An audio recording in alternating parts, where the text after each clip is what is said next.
defensive alignment behind him. Out of the outfield, San Javier in left, Dave Henderson in center field, Jose Canseco having still not missed a ball game is in right field, Lansford Weiss, Gallego, McGuire from third to first, Orlando Mercado behind the plate, and Steve Olivares on the mound, and once again pitching with 7 days rest. His last start coming a week ago tonight against the Baltimore Orioles. But the thing about Anto, he seems to be pitching very well with that amount of time in between starts. He said before the game, I'm pulling everything out of the hat. I'm doing it all tonight, bringing all the pitches out, and he's pumped for this start, as he is in every start. For some reason, the New York Yankees batting order tonight was changed 2 or 3 times and written down 2 or 3 different times, and this is the one that Billy Martin finally sent out that makes good. I don't know what was causing the changes down there, but something in the Yankee lineup was. Now here's Ricky Henderson, the Yankee left fielder for tonight, and we are underway with the first pitch from Olivares. It's ball 1. Henderson, a native of Oakland, grew up not far from the Coliseum, hitting .326 for the Yankees.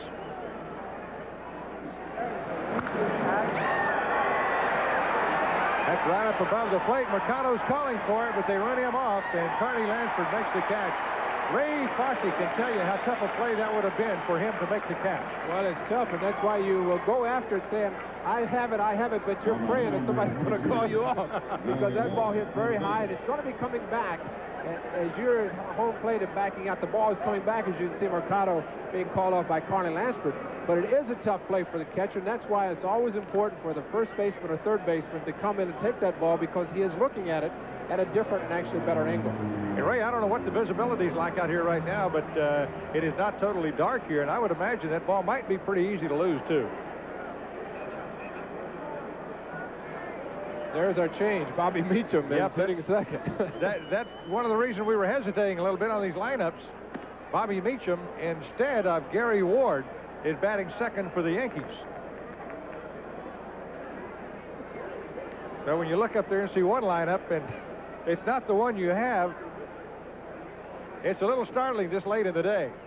Meacham pops it up foul, and that's going to be over near the Yankee dugout, and into the crowd it goes. So that's one reason we learned a long time ago. Write your lineups in pencil. Or you can erase them. Or in erasable ink. My daughter Nikki gave me some pens, erasable ink. It's been great for the last 2 years. Yeah, you just worked that right in there very well.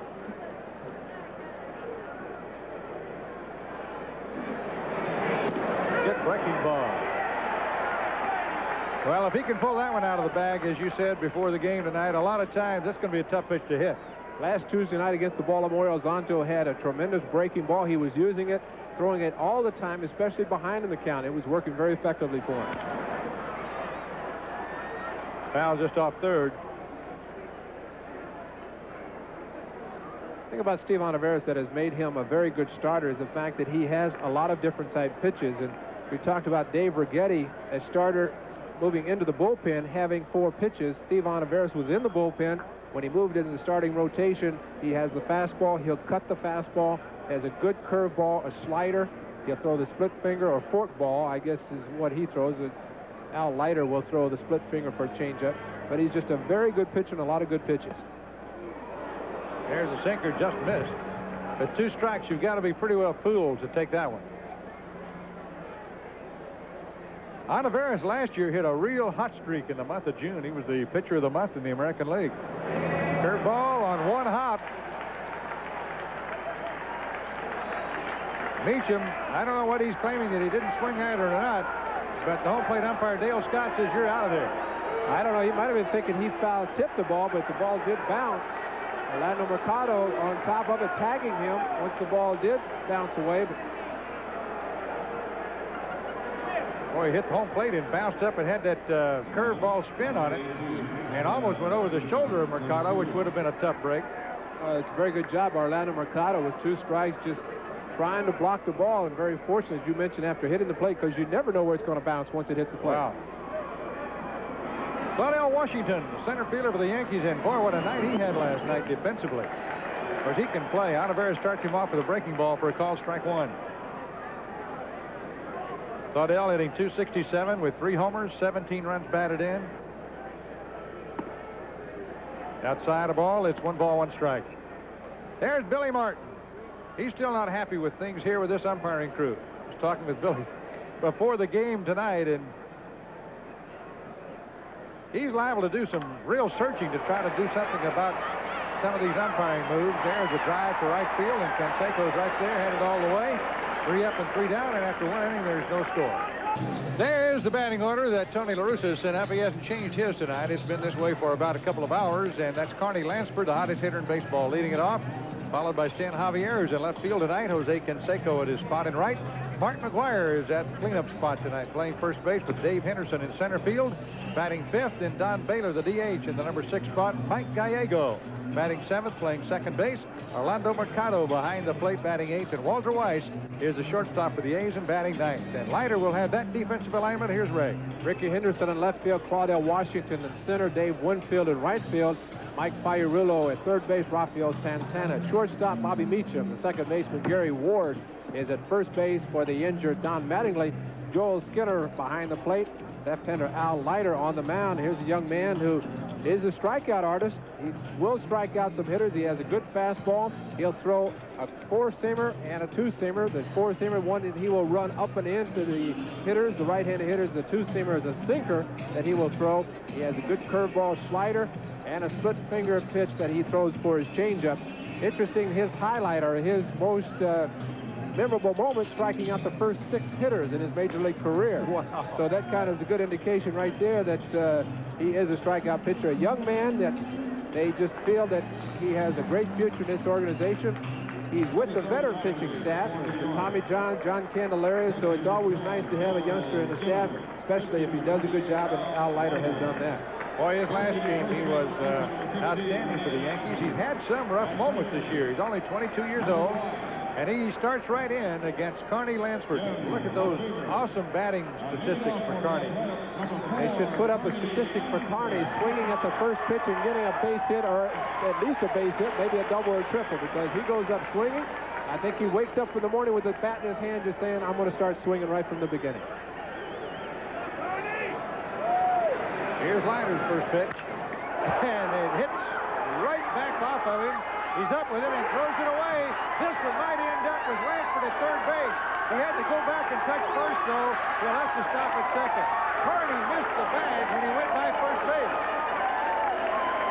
Now the problem is, how badly is the pitcher hurt?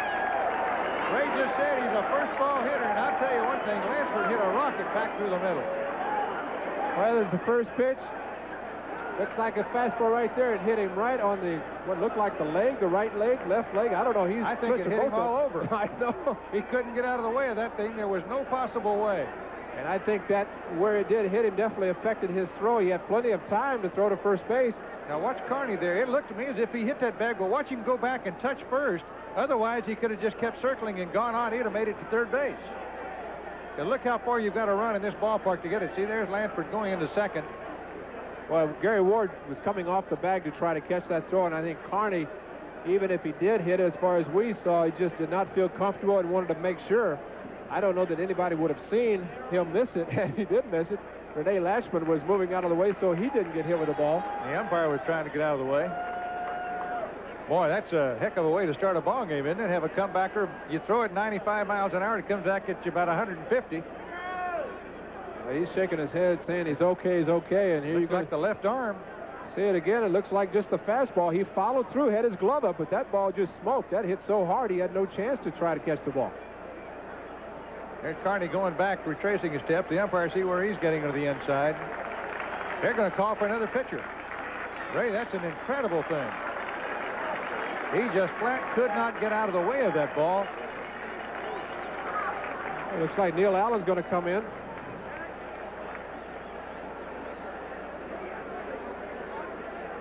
So he'll have all the time in the world that he wants to get ready,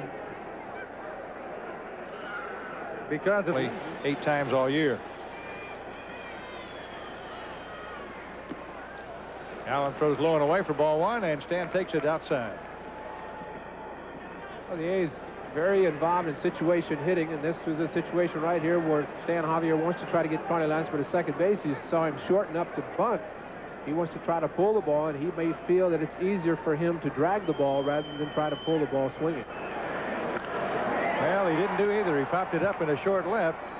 And right there is Rickey Henderson, and he got it. So in the first inning, Javier squared around to bunt once and then got a chance to swing away. And he's sort of, as he came across the pitcher's mound, blasted his leg with his fist as if to say, I didn't do a job, and he knows it. Jose Canseco,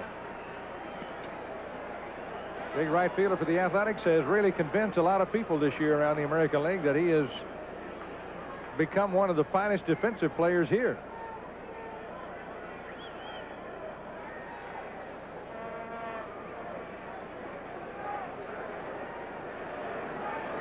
Boy, he's in a deep crouch tonight.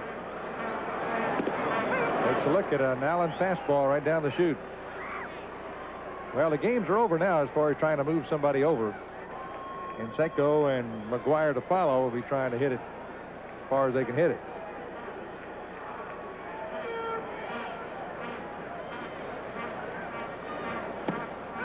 Strike 2 call. Sometimes, I don't know how much the A's hitters knew about Al Leiter before coming into this ball game. A lot of scouting reports, but you can see Jose Canseco questioning that pitch from Neil Allen, and you get a chance to see it. A sinker down and in, and the umpire is calling the low pitch because they are down, and now you can see Jose spread out as he will do with 2 strikes. Boy, that's using up the whole batter's box right there. Curve is low. They're saying about Al Leiter, the starting pitcher, you get geared to face a certain pitcher, and you get all mentally prepared. He makes 1 pitch, he's out of the ball game. So you have to kind of start rethinking Neil Allen now and how he is going to be pitching the ball game.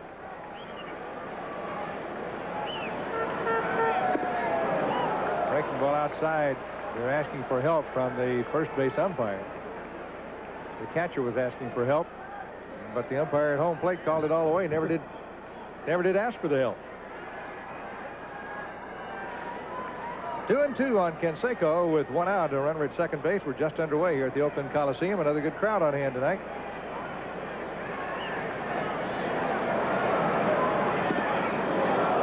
Boy, that was close. Ball 3. Well, Ray, that's really a good point you make about all day long these players are thinking lighter. Fastball, Left-hander. hard thrower, left-hander. And all of a sudden, the first inning, you got to turn your thinking machine the other direction. There is such a thing as socking yourself up all day. Called him out, and Canseco didn't get a swing that time up there. And he's not too happy about it. There's just an excellent pitch by Neil Allen once again, as he was called the second strike, down and in. He came inside with the pitch. Wow. See Joel Skinner trying to pull the glove back in, but the question is, how much of the plate did that ball get? Where Skinner caught the ball, it was obviously a ball, but it's where it crosses the plate. Here's Mark McGuire, and he takes a breaking ball low and away. Well, they'll definitely have altogether different kind of pitching from Allen, who doesn't throw anywhere close to as hard as Leiter. It's unusual Jose does not get 1 swing. Mark had one right there.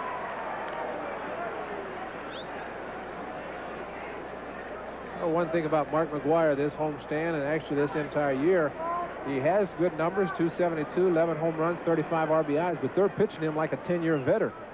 And they know he can hit, and they're pitching him accordingly. Hopped just one up, right out behind second base. And the shortstop, Santana, makes the grab, and the A's do not take advantage of that unfortunate happening to the Yankee pitcher Leiter, who started and was literally knocked out of the game. Dave Winfield will be the 3 batters to first come up in this inning, and rechecking our batting order, we had to be very careful after the way we signed on tonight. The Yankees came out with a surprise for us, moving Meacham into the number 2 spot. But these guys we see on deck. Here is Steve Olivares now. First pitch to Jack Clark is up high for ball 1. Boy, there were some big numbers in the ABs in the box score from last night's game today in the paper. Some 1 for 7s and 1 for 6s.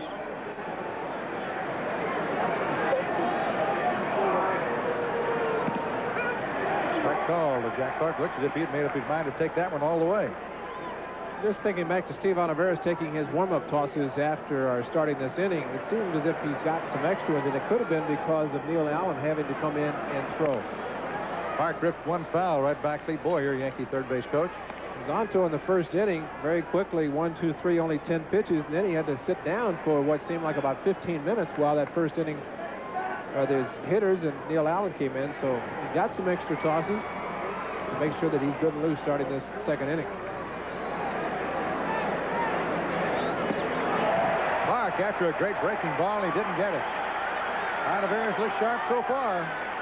Well, he will definitely change pitches very well, and he just pulled the string right there on a good curveball, Jack Clark. And we talked in New York on our last telecast. He had a hanging curveball, and here is a very good curveball. That one didn't hang. No, it didn't. It hung Clark out to dry. That was what you call a good overhand downer right there. And that's a pitch that had been bothering Steve Oliveris some with his right elbow, but he says there was not a twinge the last time he pitched, and he's ready. Fastball to Mike Pagliarulo just misses low and outside, ball one. No score in the game. The A's got a base hit from their hitting machine, Lansford, that literally knocked Al Leiter out of the box. Hit him on the pitching line. Otto misses outside again, ball two.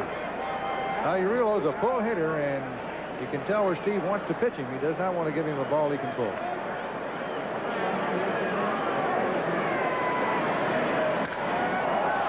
Like that one. Is gone. 2 ball, no strike count to Pagliarulo, a .218 hitter, but a very dangerous hitter, particularly when the count is in his favor, and he just jerked one right out of the Coliseum, and the Yankees lead it 1-0. Well, he was just so quick with that pitch. It looked like it was down. He just dropped the head of the bat on it, and he is very strong. And there was no doubt about it once that ball was hit that it was going out. Guys like that, you don't look at their batting average very regularly. Just take a look at how many go out. That was a low pitch, as you said, Ray. It's low, the ball sinking away from him, but the fact that it was a fastball and he was looking for it, he got the pitch, was able to make the adjustment. The fact the ball was away a little bit. There you can just see the swing, his eye right on the ball, and there's some power generated right in that swing. Here's Dave Winfield. It went out here last night.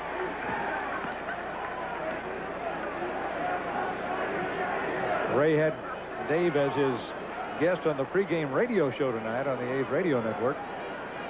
And you can talk about those stats right there. He is having an outstanding year for New York. Oliveris misses the breaking ball outside.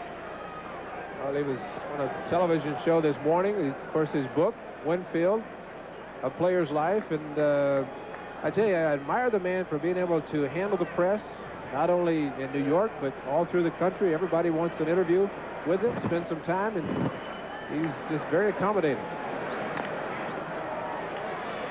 Pretty good pitch right there. Down in the strike zone, and good sinking action on it. He just beat it foul. Gary Ward is on deck. So that was the main change that occurred in the Yankee batting order. Just Meacham and Ward changed positions in the order.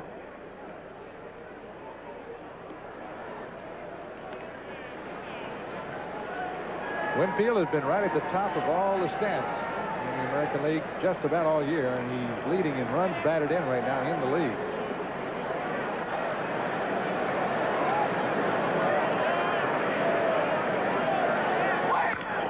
Bouncing ball in the hole.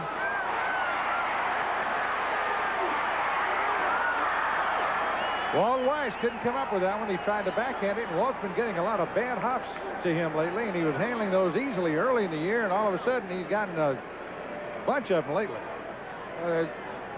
Breaking ball up in Dave Winfield's eyes, and Walter trying to backhand it. Figured that's the only chance he had. He could not get in front of it. And fortunately, Mark McGwire was able to knock the ball down. Let's pause here for station identification on one of those stations to which you're listening and watching right now. This is the A's Television Network. This is KPIX San Francisco.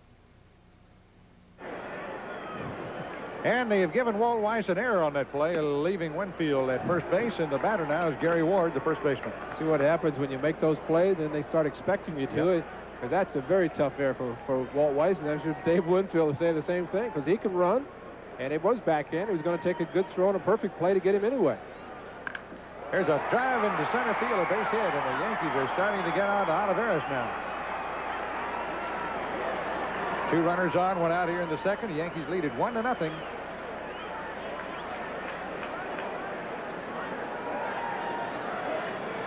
Mercado out to talk to Olivares.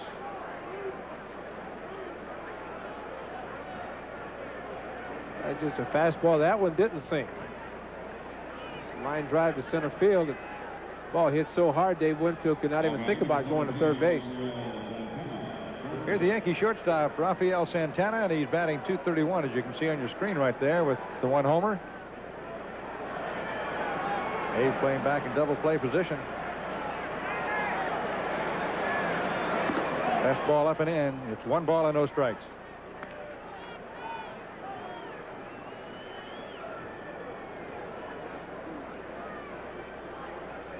Well, the bleachers in center field and left field and right field are just about all filled tonight. After a foul out of play, the whole lower deck is filled and most of the second deck. And there they are out in the bleachers.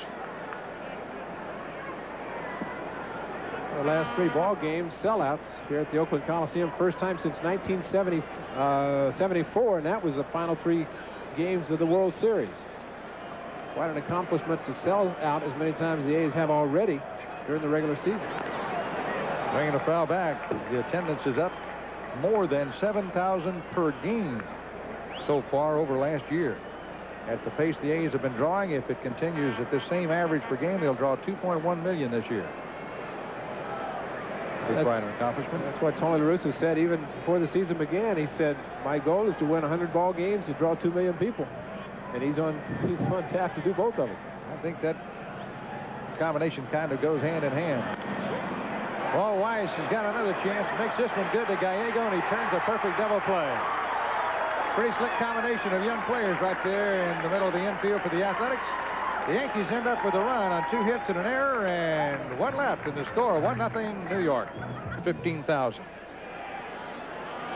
All right, here's Dave Henderson, who's wearing the hero's mantle today for sure for the A's, and he has done that many times this year. Allen starts him off with a breaking ball down and away. It's 1 ball and no strikes.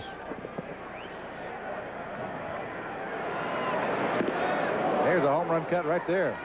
Ray, when the ball was hit last night, was your first reaction, oh no, not to center field again, or did you think it was gone? I think everybody was hoping and thought it was gone, and it was. And as he said, it's time to just go in and think about the victory. Well, there's something other than a home run try that time. He tried to bunt it, and if that ball stays fair, he'd have the base hit. Pretty good-looking bunt.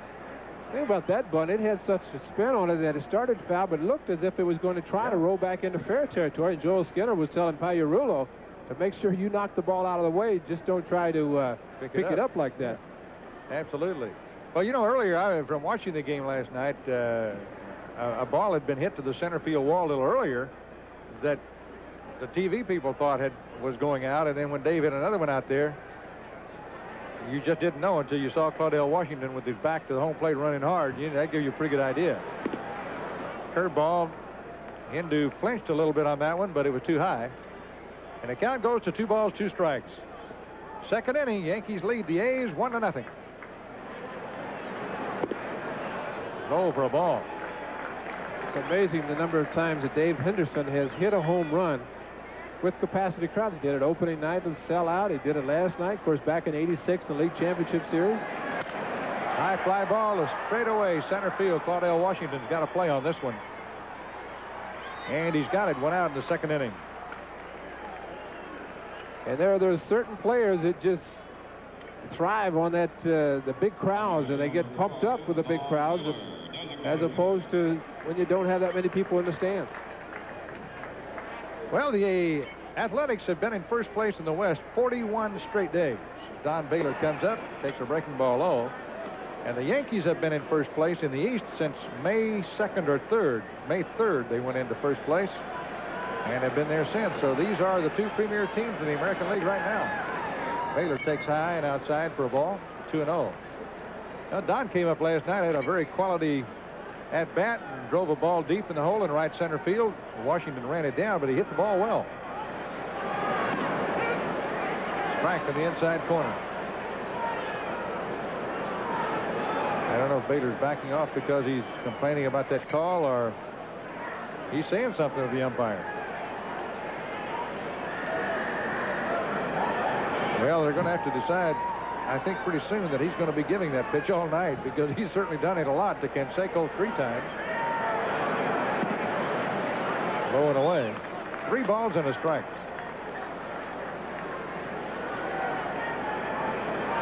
The Yankees, as most teams in the American League, play Baylor as a pull hitter on the infield. After that breaking ball didn't get it. 3-1, he threw him a hard slider. Well, that's the respect they have for Don Baylor. He's not hit but 1 home run this year, but still 3-1. You have to look fastball. Donnie was looking for it to open up just a little bit. Allen just happened to throw him a good pitch. Fastball, and he hits it to the shortstop who was playing him in that hole we talked about, and that's why they play him there. Boy, he ripped that ball. Looked like another breaking ball, only this one was up, and Donnie, a little bit different swing that time with 3-2. Hit it hard, but right at him. That looked like it's just a sinker that didn't sink. Yeah. Kind of sailed in on it. The ball was up. Look at there where the shortstop's playing. They played him on the infield to pull, but the outfielders were all playing him straight away. Here's Mike Gallego, the second baseman for the A's, and he looks at a curveball outside. And Ray, you tell me in the past week this guy had been playing sensational baseball. Well, he hit 1 home run, and on Sunday with the wind blowing a gale in, he hit 2 balls that would have been home runs, but the wind held him up. He has just been playing as great as he always does in the field, but swinging the bat very well also. Pop that one up. It's going to be out of play, though. Over that big net, back into the crowd. He made a play in short right field, just leaving his feet, diving, caught the ball in midair, and then hit the ground hard, and nobody in the world thought he was going to catch it. But he is just all over the place, behind second base, making the plays, the double plays, staying in. He took a ball that Mike Greenwell slid into him hard and hurt his toe, but he was back in the next day anyway. Fouled it off. Well, one very important thing in the success of this athletics team so far this year has been the fact that Tony La Russa has been able to pick the hot guy and keep him in that lineup. And he has such good versatility to do it. Cagliarillo behind third. Gets it over to Ward at first, and it's 3 up, 3 down. The photo badge days here at the Coliseum. And for the Yankees, here's the catcher, Joel Skinner. Oliveira starts him off with a breaking ball, and a half swing by Skinner results in a ground out to third. Well, last night, Monty, Joel Skinner had 4 hits in that ball game. First time in his career that he had gotten 4 hits. He had been hitting fastballs everything away, hitting them to right field. As a matter of fact, he had 4 hits, and he had a fly ball to right field. But that first pitch from Steve Oliveira, a breaking ball, he looked like he was looking fastball out in front and grounded to third. He just took that fastball swing right away from him, didn't he? Yes, he did. Of course, just see that the A's making some adjustments in how they're going to pitch to him. Well, a hot hitter hates to not get a swing. Here's Ricky Henderson, who popped up to third his first time at the plate tonight. The Yankees got their homer from Mike Cagliarillo, and that's how they got their run, of course. Good breaking ball to Ricky for a call strike. It's an afternoon game here at the Coliseum tomorrow, and it'll be Kurt Young, a 4-2 record this year against Charles Hudson, who's 4-1. That'll be a good game, too. Henderson pops it up, and again, Carney Lansford is going to be able to take care of him. Henderson is out, and there are 2 Yankees down here in the third. Well, that's twice now that Ricky Henderson has had a pitch inside that he swung at both of them and popped them both up. And anytime you can get him to swing at a pitch, swing at your pitch, it's a lot better off because he can drive the ball with power. Plus, of course, when he gets on, he's a threat to steal and disrupt the pitcher once he does get on. Bobby Meacham hits a liner in the hole in left field. Javier cannot come up with it, but he does cut it off and holds Meacham to a single. So for the Yankees, that's base hit number 3. It comes with 2 out in the third, and Meacham is a possibility that you have to think about running. He's got pretty good speed. That's the reason he's in there against the A's. Well, the first pitch swinging Bobby Meacham, and in this inning, Skinner swinging the first pitch, Henderson the second pitch. Now Meacham the first pitch. I don't know, maybe the Yankees have some place to go tonight, or they don't want to think about going 14 innings again because they're swinging the bat. Here's Claudell Washington, and Oliveira throws back over to first to hold Meacham there. The Yankees as a team this year have stolen 55 bases and have been caught only 12. Of course, most of that 55, 34 of them are Rickey Henderson's. Pitch a little bit low. Meacham has 5 steals, has not been caught. Well, with 2 outs, a good opportunity. You figure he will be trying to steal, try to get in scoring position for Claudell Washington. Otherwise, Claudell leading off the next inning. Big swing at a breaking ball, and Claudell just flat missed it. Just remember in New York, Billy Martin had said with Ron Hassey catching, he was going to be aggressive, and he had Meacham in the lineup. He had Santana. They had Meacham playing third base instead of Pirulo in that first ball game, trying to get some additional speed in there. Mercado has a very strong throwing arm.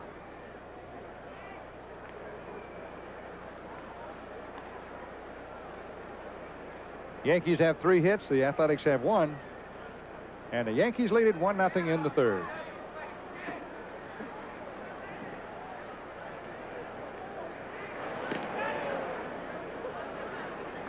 See his shot before. Bobby Meacham looking to Mike Ferraro, the first base coach, trying to get a confirmation. Maybe he is not picking the sign up from Clete Boyer. He's wanting some help. Fouled off. Nataveras didn't stop very long that time in his delivery. And this crew will call some balks. Yeah, Carney Lansford just yelled over at Nataveras, too. I bet that's what he told him. And the catcher Mercado just reminding him, too. Look at that. Orlando will do it quite often throughout the ball game.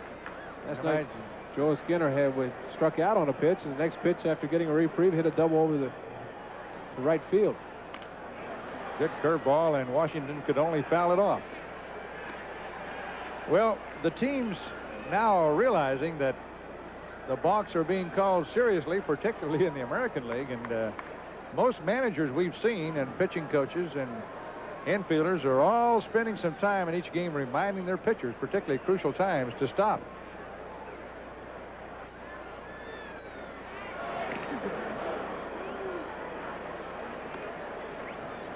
Stand of Major League Baseball executives are meeting, and one of the points of discussion has been speculated as being is how the balk rule is being interpreted by the umpires this year.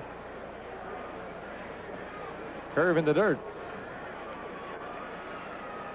Well, one of the problems resulted this past weekend with a different umpiring crew, Jim Evans, his crew of Tim Cheetah and Larry Young and one other one, but they did not call it. Ted Henry, they were not calling balks. And everybody in the A's dugout was saying Hoyle Camboy was not stopping at all, but yet last night Bob Welsh stopped and he had a ball called on him. So it's not a matter of the continuity throughout the league. It's different umpire crews have different ideas of what a balk is and what's not.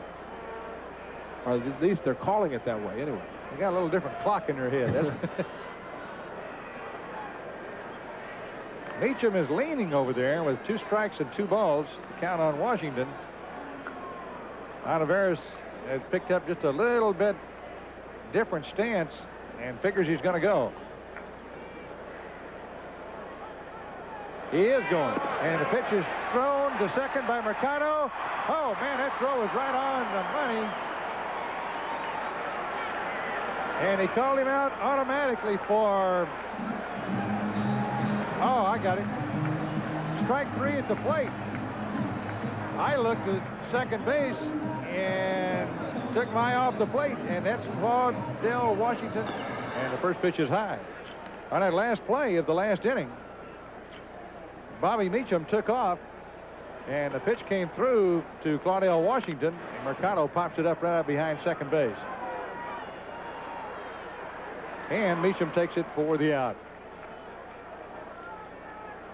And I was watching the throw down there, and Ray saw the umpire call him out. It was a little bit of a slower call than I was used to looking at for the umpire, and it would have been an interesting play down at second because the throw was there, but it was tailing away a little bit. Well, from the catcher standpoint, you want to hopefully hear the umpire call strike 3 so you don't make that throw, but you want to come up and go ahead and throw. It's all right with 2 strikes and 2 outs, but you hate to do that with only 1 out and come up and not really know if the umpire's called it or not. Well, when Mercado threw it, he definitely faked me out. 1 strike on Walter Weiss. And it's outside the ball. Well, the last time I was with you, Ray, this young fellow had a great looking swing going from the left side of the plate. There's a drive into right center field, but it's hanging up there, and Claudell Washington runs it down and grabs it. 1 out. Well, Weiss has still been hitting the ball hard, but it's right at him, those Adam balls, and you just want to keep swinging. He's getting some tough errors on him, called on him at shortstop, and I think he's been accepting it very well, even though they have been some tough errors, but he's just been doing his job right on with the rest of the big guys. Carney Lansford started the game by swinging on the first pitch of the game and ripping it up. And if you want to see a guy who is doing some things, he leads the major leagues in hitting at .402, multi-hit games with 27. He got 84 hits. And in the American League, he's first in total bases. He is second in runs scored and third on base percentage. That means 44% of the times that he's been at the plate, he's been on base. There are some all-star statistics, folks, and he's never played in an all-star game. If he doesn't this year, there's something wrong somewhere. There's a drive into right field, hanging, and the second sacker. Meacham has got it, and the A's go. And how about this? Neil Allen comes into the ball game relieving Leiter, and he is retired 9 in a row. Here's Jack Clark, Yankee designated hitter. Struck out his first time up in the ball game against Olivares. Hit a home run against the A's in Yankee Stadium last week. Good breaking ball on the outside corner. Jack still calls the Bay Area home. As a matter of fact, he's building a home out in the Danville area on the golf course. Being built right now. He'll be there this winter. He's down in the count at 0-2. Pulls it off foul. I think for just sheer power and bat speed of getting the bat through the strike zone, I don't know of anybody in the big leagues that gets it through there any faster than this guy. And you look at him, the way he sets up, he is closed. He's back in the back part of the box. You figured you could pitch him away. You see how far he's from the plate in that shot. But he is just so strong, and he covers that entire part of the plate. He'll go out and break on that pitch on the outside part of the plate. Ray, not having seen him any more than I have, I don't know the answer to this. Does he hit the ball to right field very much? I don't think now, so. those are outside pitches right there, and he's trying to pull them. I think the way he's set up, he can swing only one way, and that's go out and get it. And you mentioned so strong, that top hand. Whoa, man alive, everything had been outside, and all of a sudden, Olivares put one under his chin. And a hitter cannot get mad when a pitcher does that. If you're leaning out there and you're looking out, you see him, watch him dive in as Orlando Mercado goes inside. He's diving outside. Whoa, did that bat go around or not? There's strike 3. Olivares followed that up and in fastball with a down and away breaking ball, and he has really worked on Jack Clark here tonight. Go ahead, Ray. Didn't mean to cut you off. No, that's just what I was going to say is good breaking ball. That's the best pitch to come back with, because at least you have him thinking about something, and you don't want him to be thinking inside and you throw it back in there and have him really hit one. Here's Mike Pagliarulo, the Yankee third baseman who put the only run up on the scoreboard so far tonight with his 8th home run of the year. Boy, that's a great pitch right there. Breaking ball right around the knees. Now, he's a low ball hitter, there's no doubt about that, but he had a low fastball out of here a while ago on a 2-0 count. This time with the very first pitch, Olivares made a big league pitch. Been another curveball, hung that one a little bit. It was a little too high. Well, you have a hitter hit a home run like Pagliarulo did. From the catcher-pitcher standpoint, you're going to change your thinking perhaps, but as a hitter also, you have an idea that they may not throw you the same pitch that you hit out. Down with that one. A lot of thinking goes on from the catcher, from the pitcher, and you find the catcher will be constantly looking at the hitter's feet, looking at his hands to see maybe if he's making some adjustments, because you have to change your game plan as far as how you're going to call a game depending on those changes. Good line fastball. Olivares is really mixing it up here tonight. Mercado is an outstanding defensive catcher and has received the accolades of what A's pitchers have worked to him this year as they enjoy throwing to him. He let up, and did he get Pagliarulo that time or not? Boy, that was some pitching. Well, you can see Orlando Mercado shake his fingers, wiggle his fingers, and that's usually for the changeup with a split finger. He gave a good low target, and Otto pulled the string on a good pitch going down, changing speeds. Great pitch, Otto. Great shot of Pagliarulo looking back as if to say, what was that? Just looking back. And it's a legal pitch, too. It's not illegal. Here's the big guy now, Dave Winfield, who got on an error on Walt Weiss in the second inning. High for ball one. You got to throw it high to get it high to this guy. You're almost throwing uphill even though you're standing on a mound.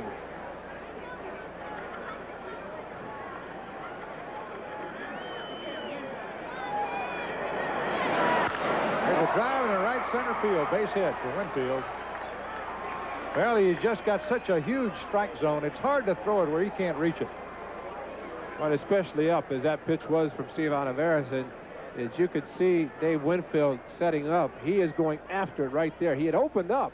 Yeah. But yet his such long arms, long reach, that he was able to still get on top of that ball that was up and hit it on the line. Here's Gary Ward, the Yankee first baseman tonight. Don Mattingly, for those of you who might not be aware of it, is on the disabled list for the Yankees. Hurt himself in batting practice. Pulled a rib cage muscle. Beautiful breaking ball to Ward. Starts him off with a strike. Ward had a single his first time up. I think Ward's questioning that plate umpire Dale Scott a little bit too. And Ray, it's interesting that all the questioning tonight on his calls have been on the inside pitch by both teams. Well, it could be the hitters are giving up on that pitch too. Now he went outside with that one, and it's 1-1. And we've talked before about the umpire with the inside chest protector. You can see him lining up on Orlando Mercado's left shoulder, which means that's the inside part of the plate. So he is able to see that inside corner actually a lot better than the outside corner. He's looking at the outside at an angle. Well, yet it's been the inside pitch you've been questioning all night. But if he can't see it where he is, I don't know who could. That's right. Unless there's something wrong with his eyes. I mentioned about the hitters giving up sometimes a breaking ball. They'll give up on that pitch and they hit the inside corner.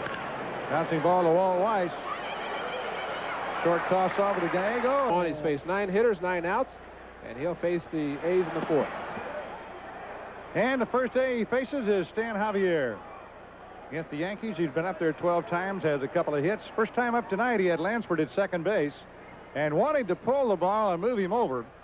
And instead, he popped it up to left field. The A's did not score. This ball fouled off.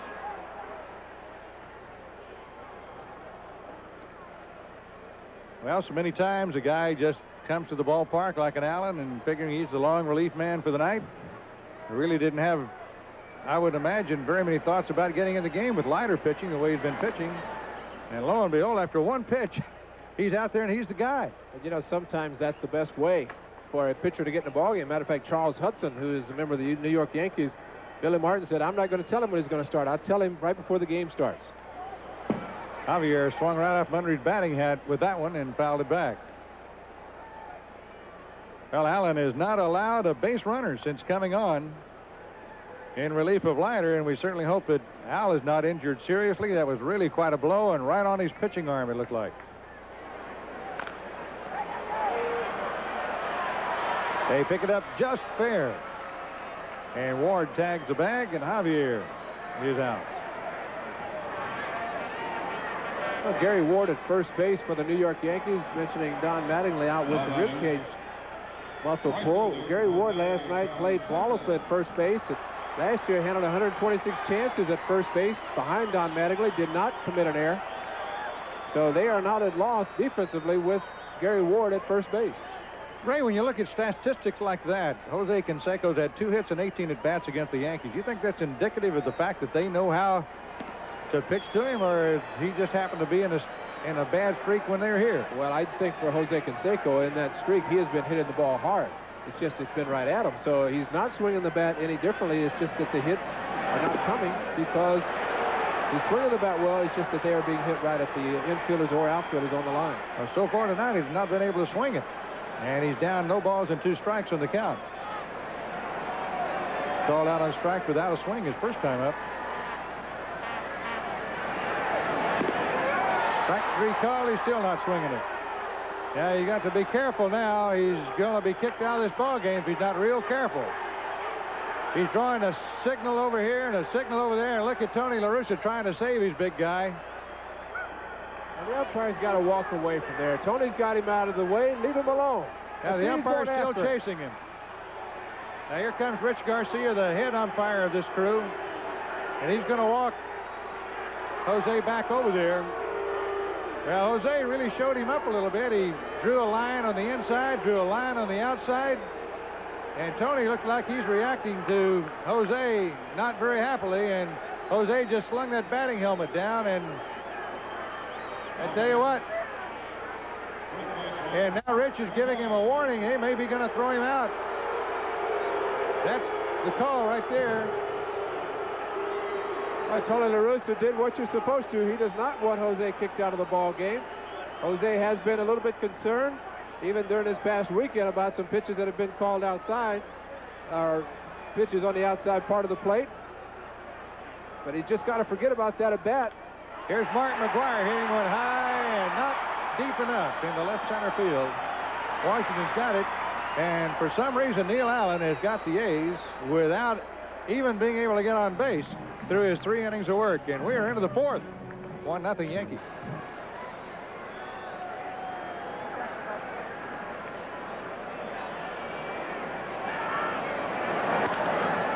Church hit foul outside of first. It's 1-0. The Yankees lead. Valirulo's home run. Well, it's interesting with Al Leiter out of the ball game we talked before. He is a power type pitcher, and then you get Neil Allen in the ball game. He is changing speeds very well, very similar to Steve Ontivera, so it just kind of throws everybody off. But when you have pitchers who can change speeds like these two can, and you have the power hitting lineups that both the Yankees and A's have, that's where the pitchers can definitely do their best against that type of a lineup. Well, it's indicative of the pitching that these two division-leading teams have, and the score last night, the 2-0 game at Yankee Stadium, and here tonight again. It takes good pitching, and the A's, of course, lead the American League in pitching. Oh, great stop by Ontivera. He gets his man. He can definitely feel that position. He's definitely a cat on the mound. He likes to move around out there. He followed through very well and was able to reach up and catch that ball, and that was not hit that hard, which meant that Walt Weiss was going to have to charge it. And there's a good breaking ball. Once again, you see him having to come back over and make just a great play. Had he knocked the ball down, it probably would have been impossible for Walt Weiss to come in and field that ball. Oh, it brings on Joel Skinner, the Yankee catcher, and he takes a strike to get started. And once again, throwing Joel Skinner a breaking ball, first pitch after last night hitting those fastballs, 4 base hits to right field. Ball sliced off foul, out of play. No balls and 2 strikes.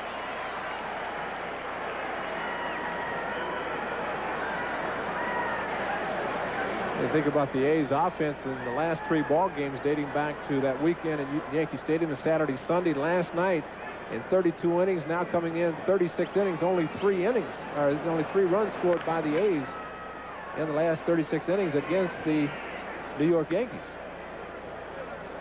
Actually 4. I'm sorry, they scored 1 run in that Saturday night ball game and then 3 last night. So 4 runs in 36 innings. The A's pitchers have not given up that many themselves, so it has been a good pitcher's battle, good defense, not that much offense. No balls, 2 strikes to count on Skinner.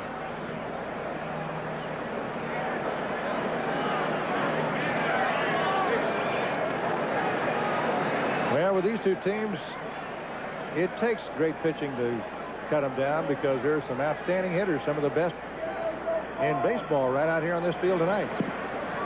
Breaking ball low and away. It's 1-2.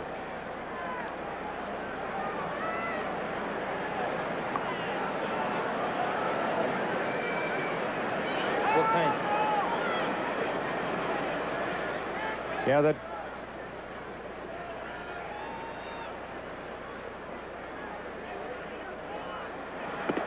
Got him.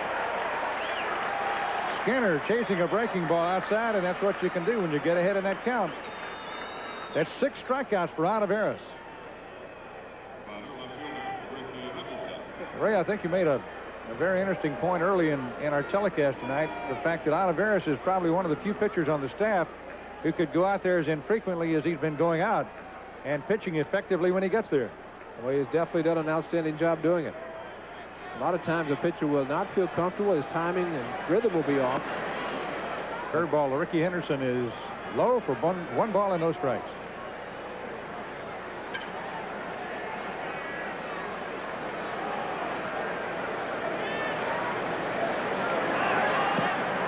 Again, a breaking ball, strike call. Talking to Anto after his last start, actually Wednesday after his Tuesday night start, he has to put some sort of a padding on his right big toe because the way he follows through, he drags his right foot through, and he has to cover it on his bare foot. And of course, the pitchers used to have the toe plates on it to protect their shoes to keep it from rubbing through. But Anto, of course, the shoes today, they seem to wear out. Dave Stewart wore a pair of shoes that had hose in it because he had that 8-game winning streak. He wouldn't change it, but Anto has to protect that right toe. Otherwise, it would just rub it raw. I remember the toe plate for pitchers used to be metal. That's right. On the old kangaroo shoes. Here's a 1-2 pitch to Henderson, and it's hit on the ground to Carney Lansford's going to take a tough throw. He got him. Carney Lansford had to throw that ball flat-footed from deep behind third base, but he got him. And we go to the halfway point of the game with the Yankees leading the. Ontiveros, you needed good defensive play, and Ricky Henderson getting a 2-strike pitch to Carney Lansford. Carney had to come up with a strong throw, and just getting Ricky Henderson in that last inning. Great play by Carney Lansford. Scores in the American League. It took 10 innings. Kansas City defeated the Cleveland Indians 6-3 as Kansas City came up with 3 in the top of the 10th inning. At Detroit, Chicago blasted the Tigers by a score of 10-1. Toronto 9-0 over the Milwaukee Brewers at Toronto. Minnesota 7-6 leading the Texas Rangers. That ball game in the 8th inning. Baltimore at Seattle 4-3 in the 5th inning. Dave Henderson now for the Oakland Athletics. And Boston's leading California that ball game in the 4th inning. 1-0 the Red Sox. Good breaking ball, and Henderson is at a count of 1 ball and 1 strike. He'll be followed by Baylor and Gallego.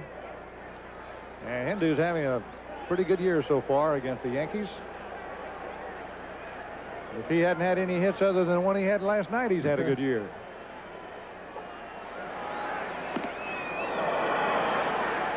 Boy, Allen is pitching some game. He's retired 12 in a row since Leiter was knocked out of the game on the first pitch of the game.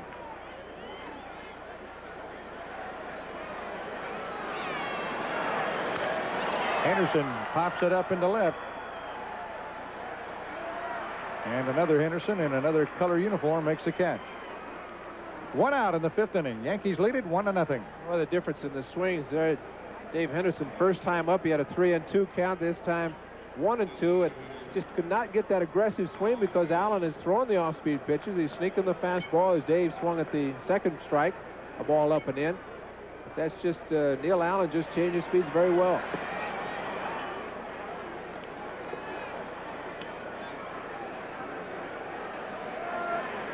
Don Baylor for the Athletics. That ball right by outside. Allen first hit the big leagues with the Mets in 1979, was with them through 83, traded to St. Louis.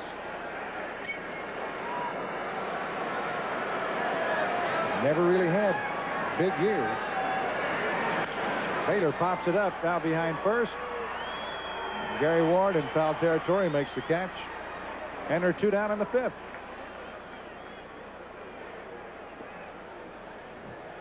And that brings on the little second baseman, Mike Gallego. Second baseman, Mike Gallego. Last year with the Yankees, Neil Allen, no wins, 8 losses. That's for the total for the season. Chicago 0-7, 0-1 with the Yankees. Pitching like Cy Young tonight, though, isn't he? Boy, he looks like an 8-0 pitcher. Curveball in the dirt. Well, with Ontiveros pitching the way he's pitching, it's not going to take much to get that 1 run back. Got to figure go through this lineup very long. Shutting him out is something. Gallego hits the ball in the air to deep center field, but it's not deep enough. Washington going back makes the catch. 3 up, 3 down, and that's 15 men in a row now retired. Philadelphia 8-0. Pittsburgh over Atlanta, or Atlanta over Pittsburgh, 11-1. There's a power failure of 15 minutes in that ball game. And Cincinnati losing Chicago 14-0. And tomorrow, Pete Rose eligible to come back after losing the month. St. Louis defeated Houston by a score of 9-7. Bobby Meacham leading off for the Yankees here in the 6th inning. It's 1-0 New York. Meacham, Washington, and Clark will bat against Steve Olivares. Steve has allowed 4 hits. One of them went out of the ballpark. He hasn't walked anybody, and he has struck out 6 batters tonight. Meacham has one of the Yankee hits. Lansford can't get it. Wise can, but can't make a play. Meacham has another base hit to start the Yankees' 6th inning.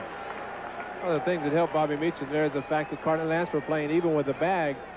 And had Carney been back, he'd had to play easily. But Carney even, and as a breaking ball, he got out in front, and Carney tried to dive and make the stop, but could not get it. And Walter Weiss had not having a chance to do anything with that ball except do what he did, and that's hold on to it.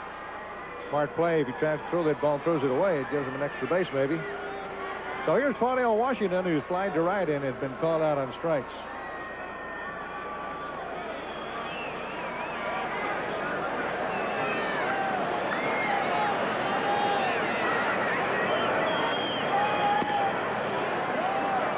Just off the shelf outside, ball 1.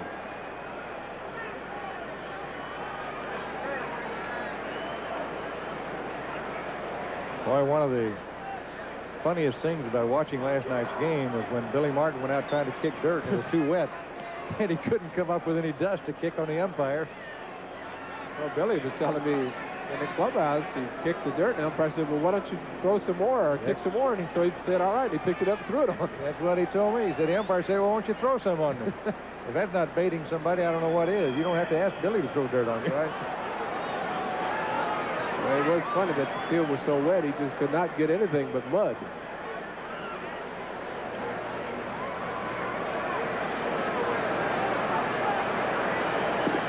There's a strike, and we're at 1-1 on Washington. Nobody down in the 6th. A couple of schools of thought here. Claudio Washington, career-wise against Steve Olivares, has just not hit him very well, and might be thinking with the runner first, nobody out, maybe try to get him to swing the bat just to put the ball in play, just to move that runner. Or they could also be thinking he'd swing through it and give Mercado a chance to throw him out if they did put the hit and run on. Both Meacham and Washington can run.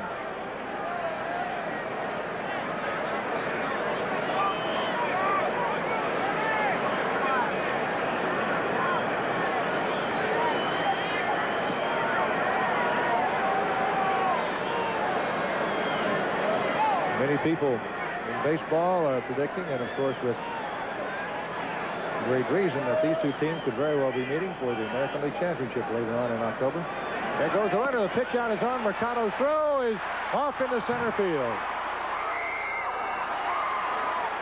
And that one could hurt.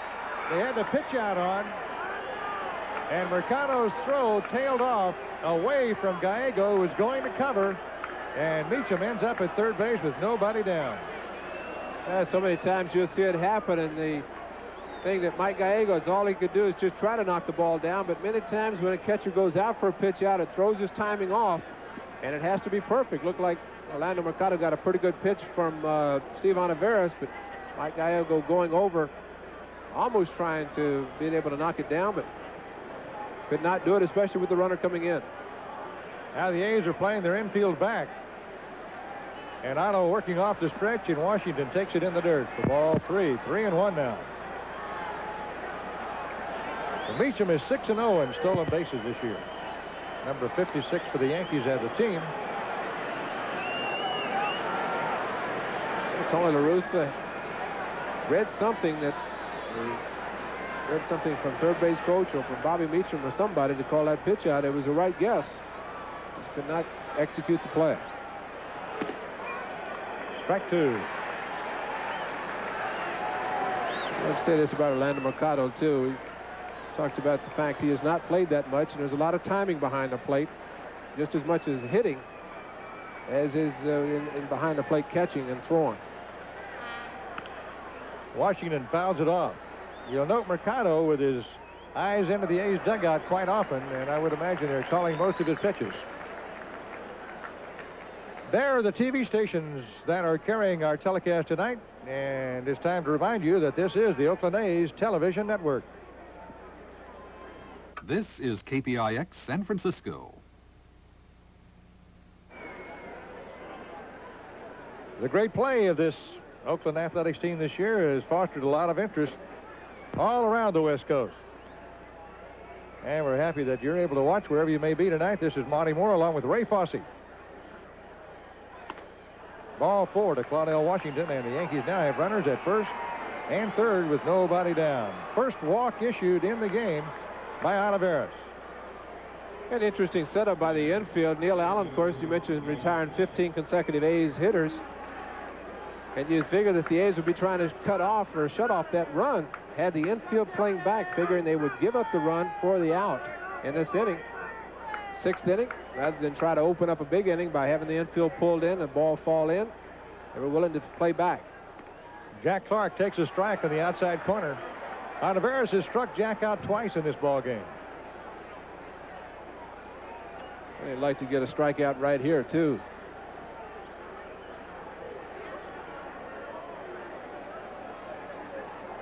The umpires between pitches were signaling to each other where to go in case the ball has hit certain places.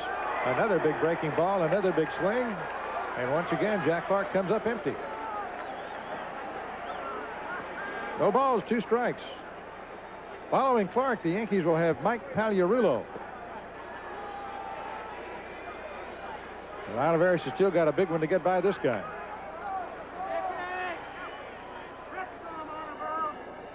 Turns and takes a shot at Claudell Washington.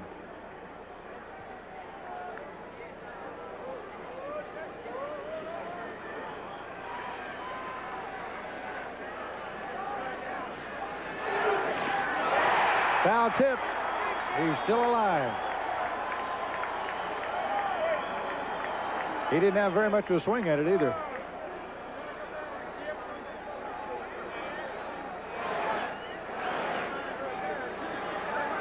If Clark gets the ball on the infield, the A's will go for the double play here and give up a run. Considering that to be a good swap out here.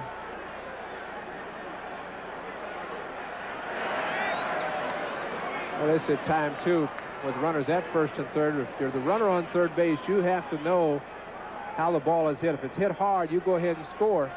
But if the ball is hit soft or not hit that hard at the third or first, you have to be careful because the first and third baseman will try to go home and cut down that run unless they feel they can get 2 for sure.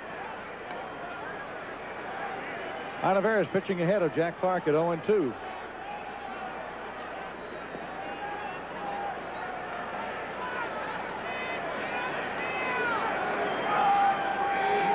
There goes Washington. The pitch is swung and missed.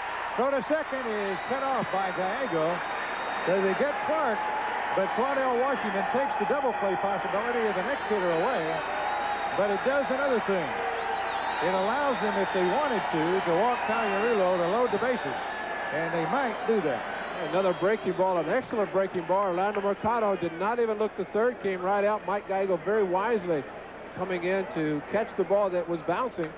Figured that he did not have a chance to stay at second base and try to catch the ball and apply the tag. Now Dave Duncan is going out. Mercado is already out there talking to Olivares and the pitching coach for the Athletics. And I would just imagine here with first base open that it's going to be one of those warnings to be very careful here, even though Winfield is on deck and leads the American League in RBIs. What do you do here? Pitch to Pagliarulo.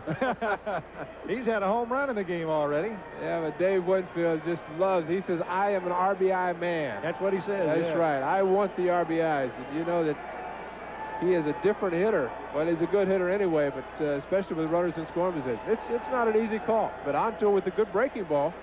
Struck Pagliarulo out last time with a good breaking ball. The key for him last time, getting ahead of Pagliarulo, not behind as he did when he gave up the home run. I doubt that Jack Clark has been handled by any pitcher this year as effectively as he has been tonight by Olivares. Oh, there's the guy, Mike Pagliarulo. Well, the A's in at the corners, back from the second and short, trying to cut off the run if it's hit to first and third. Fouled off. He went for the first pitch, and there's your answer. They went right after the left-handed batter, knowing the big fella's on deck. Well, hitters like to hit fastballs. And Jack Clark saw all breaking balls. Now Pagliarulo has seen a breaking ball the first pitch, and you have to figure, well, he's going to come in with a fastball sooner or later, but Anto has such a good breaking ball, he can throw it every pitch. Showed him the fastball, but missed outside with it. We were talking the first time up right before Pagliarulo hit one out. He had thrown 2 pitches outside, not giving him anything he could pull, and then all of a sudden, he threw one right down the middle, and Pagliarulo hit it over the right field fence. Breaking ball lined into right. That's going to score at least one. Canseco's got a great arm, and Washington has been stopped. Great throw by Canseco to McGuire to make sure that Pagliarulo stayed at first. And the Yankees learned the hard way in New York. In the first inning, as a matter of fact, in the first game up there, that Canseco's got a gun, and they stopped one of the fastest runners in the game at third base. Well, Claudell Washington got a good jump as Pagliarulo got the breaking ball, and not quite the good downer, but Jose Canseco charging, coming up, throwing, and hit the cutoff man, which is very important. But there's a couple of thoughts there. Clete Boyer, the third base coach, knew that the man, Dave Winfield, was coming up next, and why run into that out at home plate? He knew that Jose Canseco can throw, not take a chance throwing him out at home plate. Winfield has had 1 hit tonight in 2 at-bats. Takes a fastball up and in. It's 1 ball and no strikes.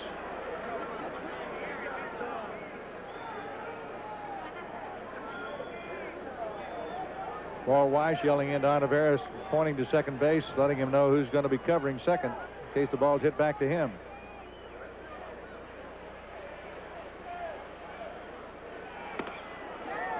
He's come up and in twice to Winfield. Missed with both of them, and now the count is 2 balls and no strikes.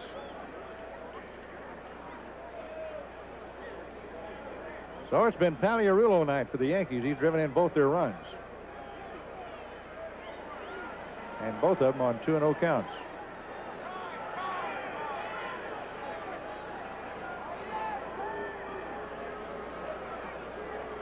Alonto's tried the fastball inside. I had to think he might be trying to come back with the breaking ball. Of course, you've seen Winfield hit the pitch up. Alonto will be trying to get the good breaking ball down and away if he throws it.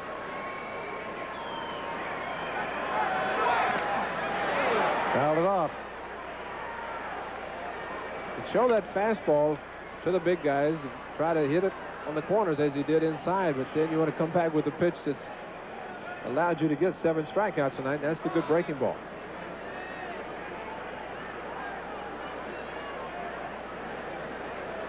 The outfielders for the Oakland A's bunching almost all the New York Yankee hitters. Canseco and Javier right and left, playing off the lines.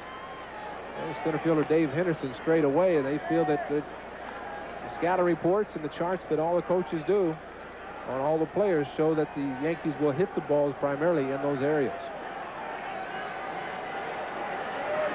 2 balls, 1 strike. 1 out, 6th inning. The Yankees have a run in. And there's a drive in the right center field, and it is going to hit the warning track. Henderson cuts it off on 1 hop. The Yankees have a man coming to the plate, and 2 score. So Winfield's double up the alley in right center field scores both Washington and Pagliarulo, and the Yankees lead 4-0. Well, we talk about the RBI man and Dave Winfield. Boy, you could see that swing and the look on his face when he hit it. He talked about bunching the outfielders. Well, he hit it perfectly right where they weren't playing, and Pagliarulo able to score all the way from first base. Winfield's just so strong, and when you're hot, 45 RBIs, now makes 47. You're getting the hits like that, scoring runners from first base, which is not something you see a lot of hitters do. And he's batting down in the number 6 spot in the batting order. There are some stats for you. 10 doubles this year. Here's Gary Ward, 1 for 2 tonight.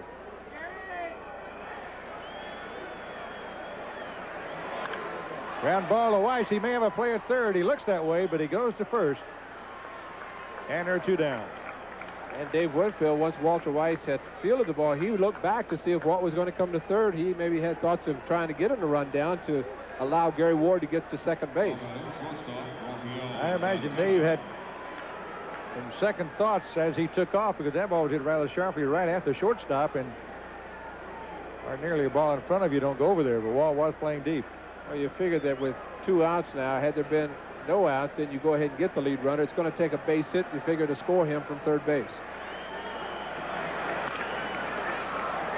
Weiss takes that bad hopper that came off the pitcher's mound and fielded it cleanly, and Santana is out number 3. The Yankees score 3 runs here in the 6th on 3 hits, and they left a man on. So the score now, New York 4, Oakland nothing. This is the chicken of chickens. It's the king of the road, the head honcho, the top gun. It's the chicken fajita pita at Jack in the Box. The chicken other chickens aspire to be. This is the way to eat chicken. The chicken fajita pita at Jack in the Box restaurants. Cheese, tomatoes, grilled onions, and all white meat chicken in a pita for serious fajita eaters. It's the... Carney Lansford's base hit up the middle knocked Al Leiter out of the game. Some big numbers for Ron Hassey, and a lot of those hits have been against the New York Yankees, including one last night to drive in a run.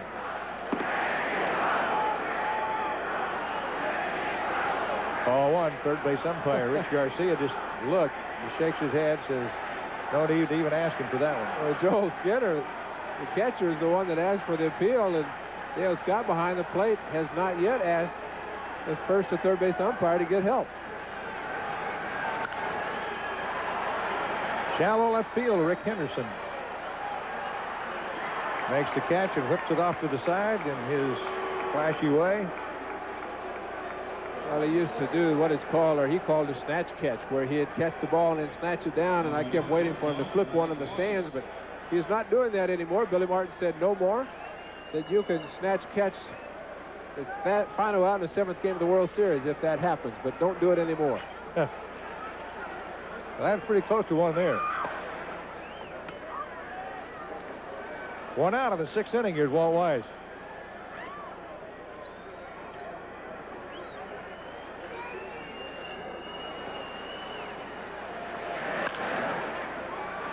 Backhanded by Gary Ward, and there are 2 down.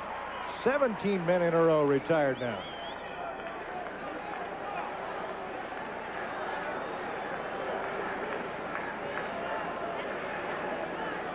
Boy, it's hard to find anything in Neil Allen's record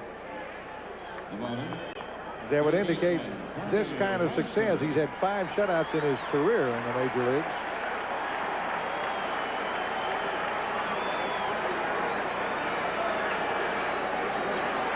And that's in about 119 games.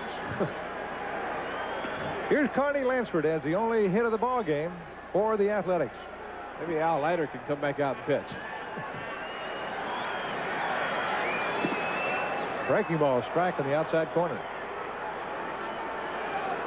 Well, he has been consistent in throwing strikes, as Allen. He is just, again, coming in and starting Carney Lansford off with the breaking ball. Let up a little on that breaking ball and missed with it. It's 1 ball, 1 strike.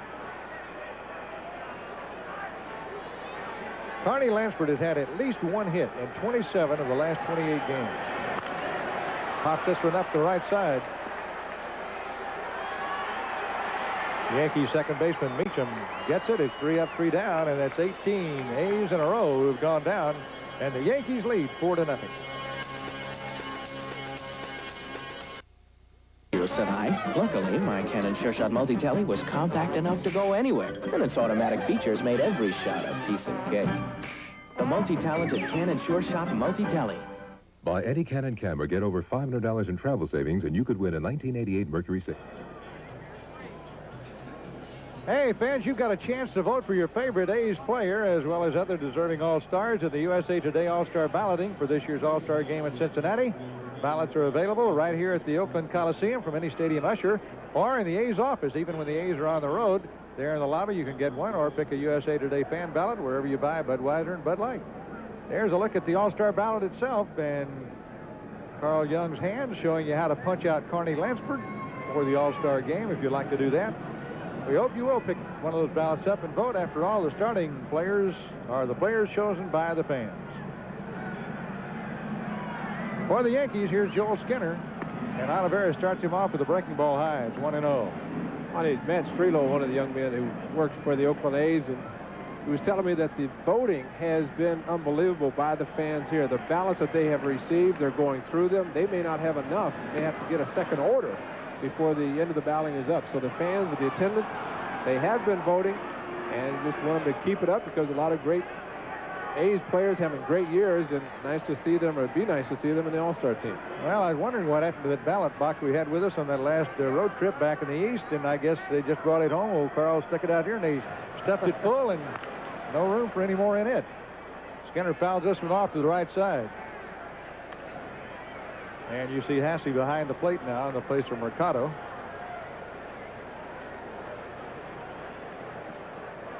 Yankees got a run in the second inning on Paliarulo's 8th homer of the year, and then they added 3 in the 6th.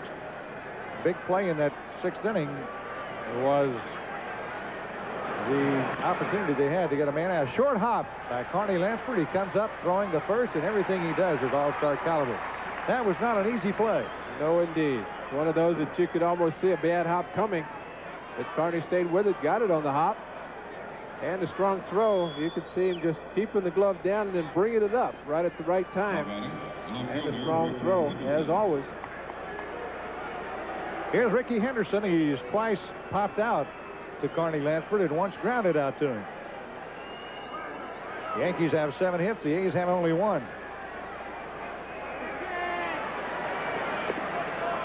Pitch outside the ball. Remember, tomorrow, Kurt Young will pitch for the Athletics against Charles Hudson of the Yankees. Each of them has won 4 games so far this year. That'll wind up the first Yankee trip into the Coliseum for this year. Breaking ball low to Ricky. It'll also wind up the homestand for the A's. 12:15 start tomorrow. And I understand they got a real good advance sale. It'll be a nice day. Probably get a good walk-up crowd, too. Very unusual to face a team 6 times within about 10 days and see 6 different starting pitchers. Anderson hits the ball to Walt Weiss at shortstop, and Walt comes up throwing to first. And there are 2 Yankees down here in the 7th. New York Yankees have right now a 6-man rotation. You see Ricky Henderson swinging at a pitch up. Walt Weiss hands out in front. And once again, a strong throw. He has good hands, catches the ball out in front of him, and has his momentum going towards first base to allow that throw to be even much stronger. That was a great action picture of him in the Oakland Tribune today. Showed him throwing off the right foot across his body to make that great play he made last night. Bobby Meacham takes a breaking ball for call strike. Meacham's had 2 hits tonight. Scored 1 run, stolen a base.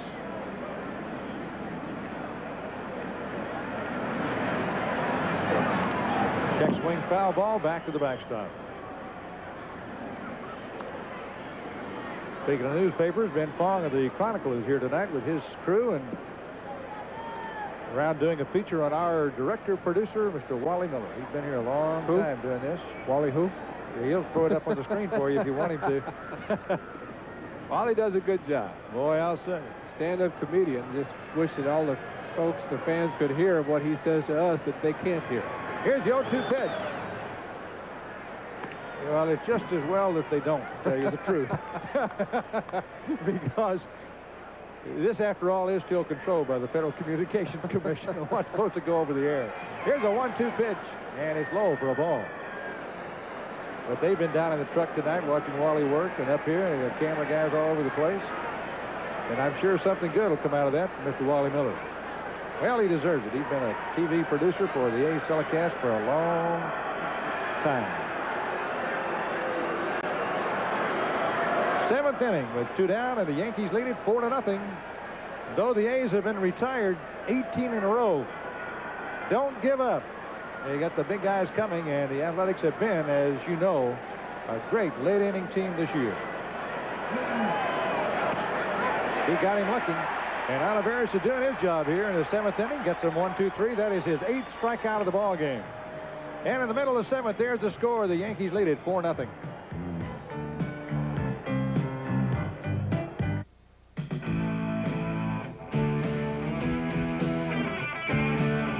Introducing 7-Up Gold. Wild thing,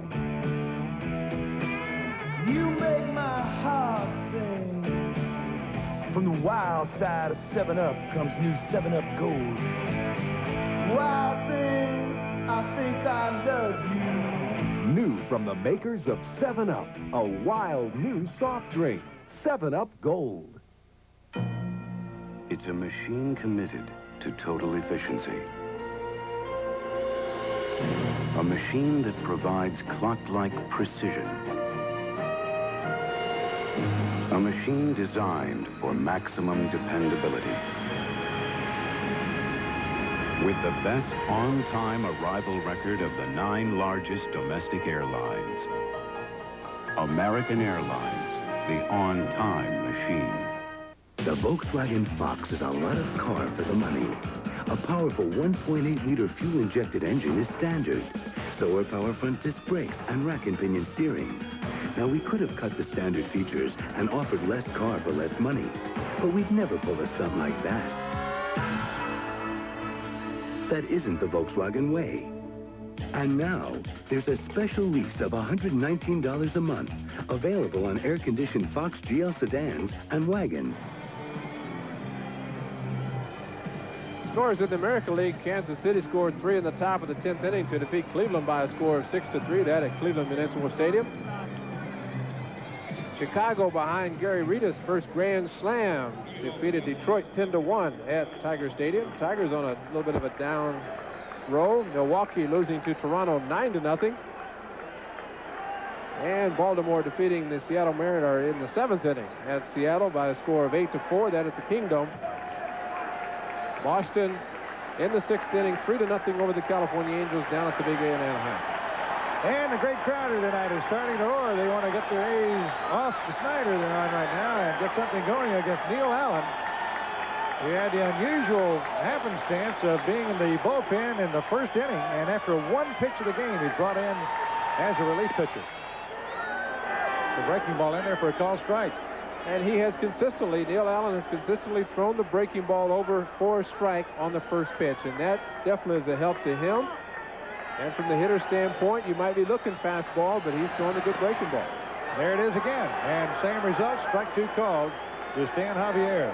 And more importantly, you might be thinking this late in the ball game, the A's hitter's going up trying to get him to throw some pitches, maybe get a walk, but he is coming in with the strikes. Wasted that one outside. The closest thing the A's have come to getting a base hit off him was Don Baylor's liner to the shortstop in the 2nd inning. They were playing Don way over in the hole, and Santana made a fine grab. Breaking ball hit on the right side. Meacham's got it and flips it to Ward, and there's 1 out. And now let's see what happens. Jose Canseco, who flirted dangerously close to being kicked out of a game his last time up. He took 3 pitches. He'd been called out on strikes twice in this game. And the last time, he put on a pretty good show. Telling the umpire that one of the pitches went outside, one went inside. Tony La Russa ran out of the dugout and shoved Jose away. There's another call strike. And he has just not been swinging that bat tonight. Wally Miller just informed us that Al Leiter had a bruise on his left hand. X-rays, just the bruise, so at least it's not the break or a fracture, and he, let's get over the bruise, probably be able to pitch again very soon. 1 ball, 1 strike.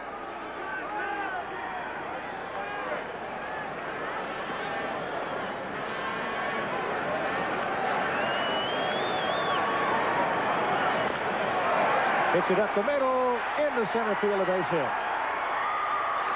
Well, the big guys can hit him off the end of the bat and still get him through there, and that's a start for the A's here in the 7th. Well, Jose with the spread out stance did not stride. It looked as if he just wanted to try to make contact. Just hit the ball into the ground. The ground's been very hard. A lot of those balls have been going into the center field exactly like that. As you mentioned, he is very strong, and he's going to get those through anyway. Here's Mark McGuire, who was popped out to the shortstop and hit a fly ball out center field.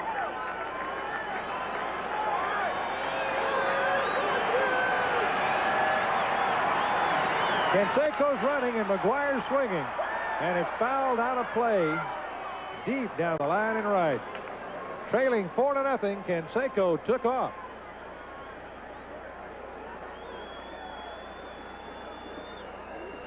There are a lot of ways to get things rolling, and that could have been one of them right there.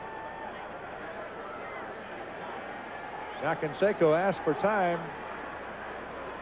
Might have looked like he might have pulled a muscle or stretched something a little bit there as he took off.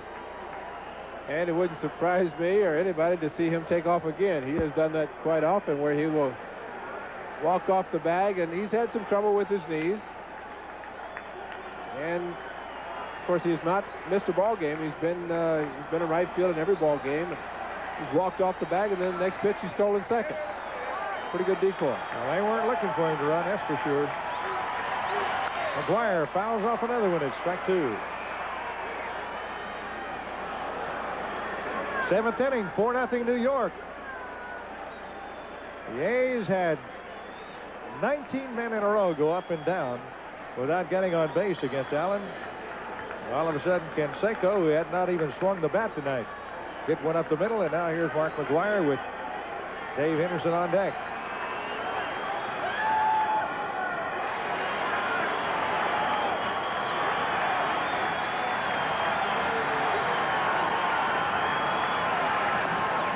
That's high on the mark. You notice a marked difference in the way that Allen reacts with that left leg with the runner on than he does out of the windup. With the windup, he's got a very high leg kick and a twist of the hip. And look how short this movement with the leg will be. McGuire fouls off another one. Catcher Joel Skinner, last 2 pitches, again, given a target up above Mark McGuire's waist, fastball, trying to pitch him up and in, and most pitchers have been pitching Mark away, occasionally throwing a fastball in, and they have been pitching him, doing a very good job pitching him in and out. Struck him out with a breaking ball, and there are 2 down now here in the 7th. That's only the 3rd strikeout for Allen.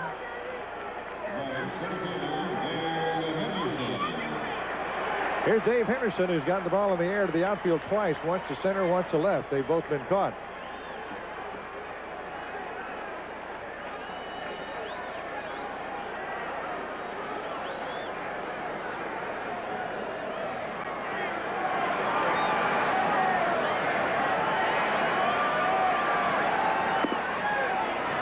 Breaking ball's over for a strike, and he's done it again. As Ray mentioned, he just keeps throwing that breaking ball in the first pitch for strikes.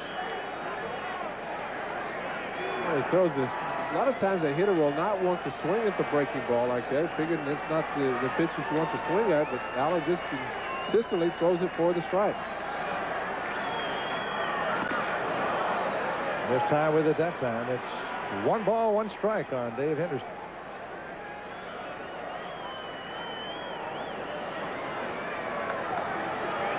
Well, many times in sports, the unexpected really can cause giant headlines, and if this guy goes ahead and continues close to what he's been doing, he'll really be a big name in the New York papers tomorrow. Fouled off. It may be late afternoon papers tomorrow because 3 hours time difference. This score may not even get in the early morning New York papers. Yankee telecasters here tonight, Phil Rizzuto. He's one of the great shortstops of all time for the Yankees and a strong candidate for the Hall of Fame, many times passed over. And Bill White.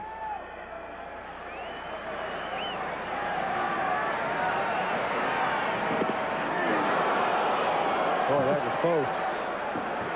No, Neil, it's where it goes over the plate, not where Skinner brings it back over the plate. He has been jerking that thing a little bit tonight, hasn't he? Yes, he has. 2-2 count with 2 down. Fly ball to right field, and that one got a chance to fall, but it goes foul. Winfield wasn't going to get to that one. Anderson goes back to the plate. Canseco goes back to first. Dale Scott talking to catcher Joel Skinner. I don't know if Skinner was perhaps trying to talk him into that last pitch or the curveball that he thought was a strike. Also, Dale Scott could have been saying, hey, catch the ball and leave the mitt there. Don't be bringing it back in, because umpires don't like to be shown up that way. Because bring it back in and gets everybody thinking that it was a good pitch. Some catchers are a little slicker at that, too, than others. Yes. Joe seems to be just jerking a little bit too much. Well, the 2-2 pitch will be made all over again. And Hindu fouls it back just below the A's radio booth. Bill King and Lon Simmons are working the game for the A's radio network. Mentioning broadcasters, the Yankee radio broadcasters are Hank Greenwald and Tommy Hutton.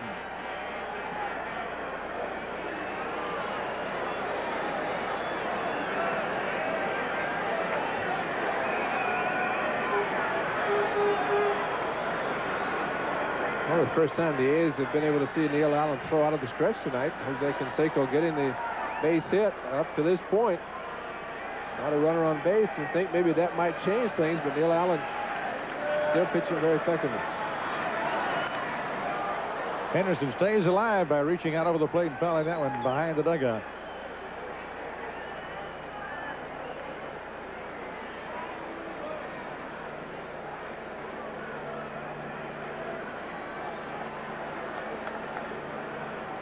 Yankees 4, Athletics nothing after the A's won that marathon 14-inning thing in thrilling fashion last night on this guy's home run. Oh, he got him looking. What a pitch. Henderson ducked out of the way, and the curveball snapped right over the inside part of the plate. And the A's get a little threat. Only a single, and through 7 innings, there's the score.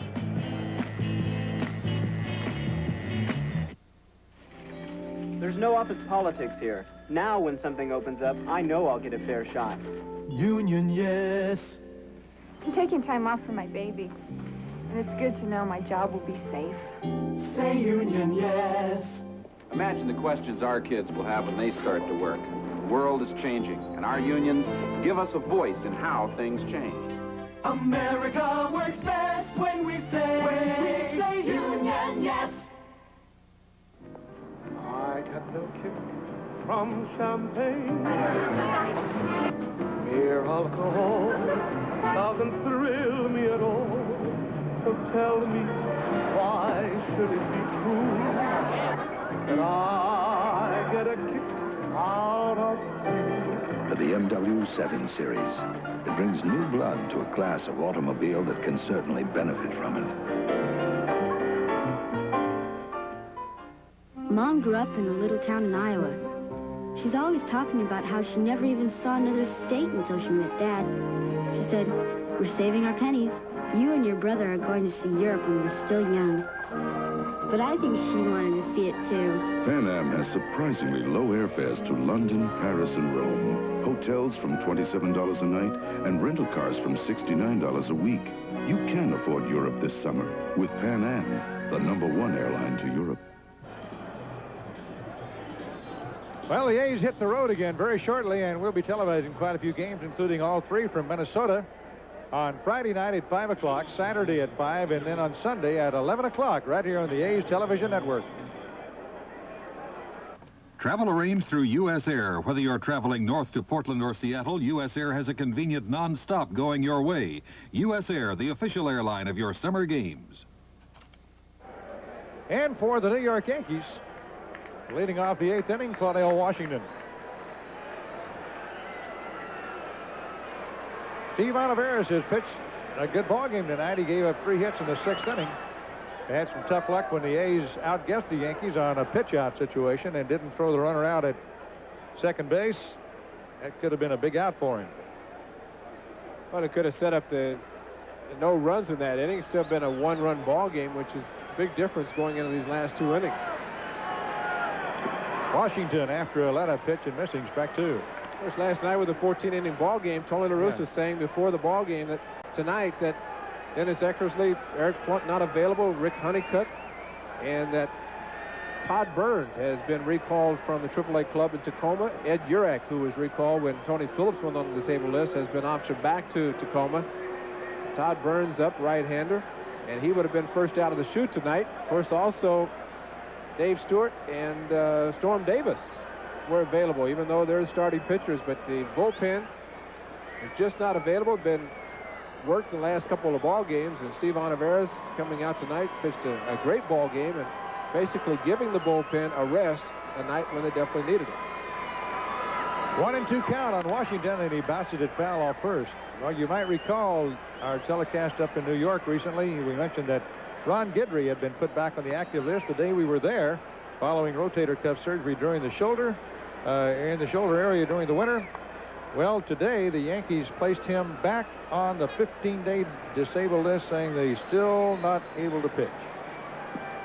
Jeff Torborg was telling me that he got up in the bullpen to throw, and the Yankees took the lead. Dave Righetti went in the ball game, and when Guidry tried to get up again, the next time he just was not, just too stiff. Fly ball to left field, and Javier's got it, and there's one out. I just mentioned Todd Burns. He has just gotten up in the A's bullpen to start throwing, and Steve Olivares into this inning now has thrown 105 pitches, and it could be. You see Todd Burns, number 54. Something that Tony La Russa does quite often. He brings a player up. He gets him in the ball game quick. As Ed Urak came in during this past week, arrived, I think it was at about, took a 7 o'clock flight from Tacoma, got in at 9 o'clock. He was pinch hitting at 9:45 with the bases loaded. Here's Tony La Russa running out to the mound right now, as a matter of fact. Maybe trying to buy a little time, or maybe he's seen something in Olivares that would indicate that maybe Steve's not feeling altogether right now. He's calling the umpire, and I'm sure he's going to tell him, hey, look, don't count this a trip to the mound. I'm checking on his condition here. They spotted something that Steve did that indicated that, yeah, Tony's making sure that that's not counted a trip to the mound here. And I want to make sure. He's facing Jack Clark, and he's struck out 3 times in a row in this game. Now they're going to take him out right here. So we'll have to get some information from the training room a little later on as to what might have caused this, but Olivares has done a very commendable job here tonight, and the fans appreciatively let him know that. So it's going to be the new man about whom Ray was talking a moment ago. And I wouldn't be surprised if one of those applauding might not have been Jack Clark. That Olivares is leaving. So we're going to take a break right here from action at the Oakland Coliseum, where the New York Yankees in the 8th inning are leading the Oakland Athletics 4-0. This timeout is brought to you by Nissan Cars and Trucks. When it comes to sports cars, Nissan gives you thrills galore. And for a limited time, Nissan has something even more exciting.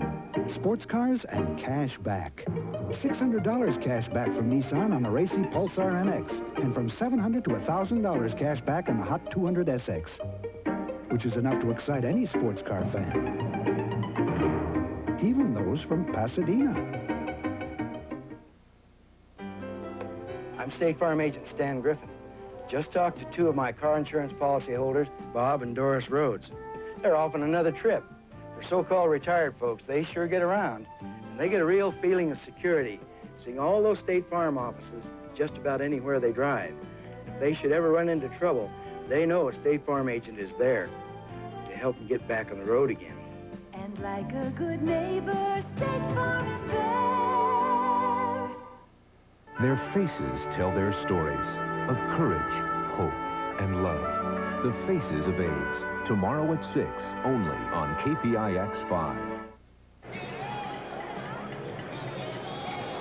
There's a new pitcher for the Athletics. Todd Burns will be getting all the time he needs because he kind of jumped up in a hurry. And, you know, we had seen an occasion earlier this year where one of the pitchers in the Athletics came up, was pitching a good ball game. All of a sudden, he just went out of the game, and Tony and Dave Duncan had gone out there, and it turned out that he had pulled a muscle in his leg a little earlier, and boy, they stay aware of these things, and they didn't let Otto go very far. Well, Steve Olivares, since he has been pitching the last couple of years, he has to put on a fake fingernail. He has problems with his fingernails, his right index finger, and saw him in the clubhouse before he went out to take his warm-up tosses, and he puts the nail on and he fouls it down, and he carries it with him all the time, and it's very important for him in his pitching. Now, I don't know if that was a problem. Of course, he got hit on the right arm in Boston, the start that he made there by Wade Boggs, but he had thrown a lot of pitches, too. That could have been an indication tonight, and maybe something was said in the dugout.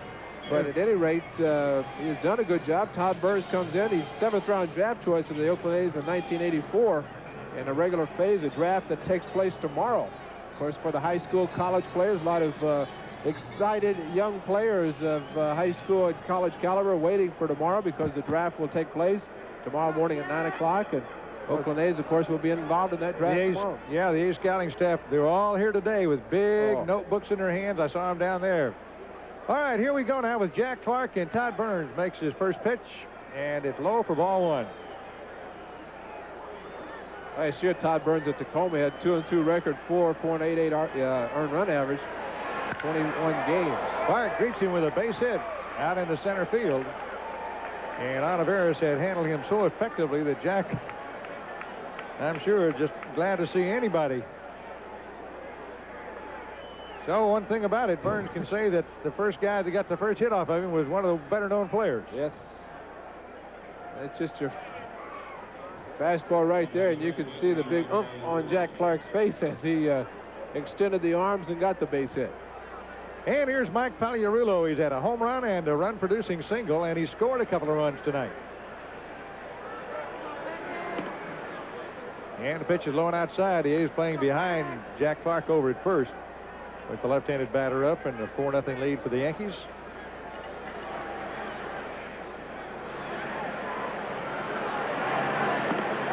Burns misses outside at 2 balls and no strikes.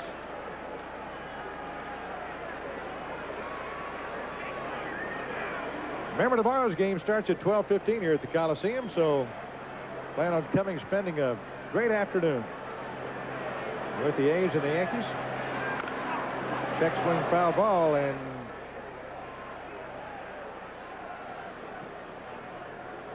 like Pagliarulo hit that ball twice. Once down to the ground, and maybe as he was going away, but he was in foul territory when he hit it. A compliment to Todd Burns. The 3 pitches he's thrown to Pagliarulo out of the stretch.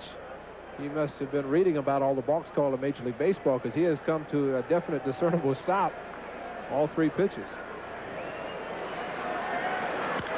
Pagliarulo hits it in the air down the left field line. Long run for Javier.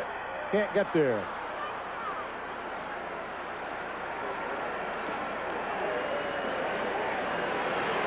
Pitchers tomorrow: Kurt Young for the Athletics, Charles Hudson for the Yankees. And then at pitching matchups in Minnesota this weekend, the televised games we'll be doing, you'll get to see Dave Stewart on Friday night against Les Straker. Stewart will try for his 9th win. Bob Welch will try for his 9th win on Saturday, and Storm Davis for win number 5 against the Twins on Sunday. And the A's owe the Twins something from the way they played up there last year. Pagliarulo fouls it down. I'm looking forward to going up there, Ray. Maybe the A's aren't because of the way they played, but I've never seen a game in that stadium. Well, something Tony La Russa is doing. The club will fly out Thursday morning. Now, normally when flying back to the Midwest or East, the club will depart about 12:30, 1 o'clock, get in about 8 o'clock at night. But they are going directly to the ballpark after they get into Minneapolis on Thursday and work out at 6 o'clock Thursday night. Pitch low, nice block by Hasse. Well, it gives you an idea, I think. Here's a ball club with a 9.5 game lead. About the biggest lead that any club has ever had at this stage of the pennant race in history of the American League.